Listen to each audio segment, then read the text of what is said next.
Okay, let's check how to determine our stretch percentage in fabric. Grab a 5-inch rectangle of fabric. Now hold down the one end by the end of your measuring tape and stretch it.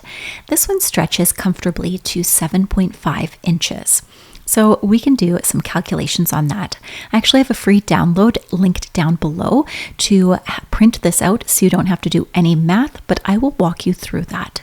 So first, we are going to take the fully stretched width, which is the 7.5 inches, and divide that by the unstretched width of fabric. Gives us 1.5. We're going to subtract 1 from that to give us 0.5. Then we're going to multiply that by 100 to give us the overall percentage, which is 50% stretch in this particular fabric.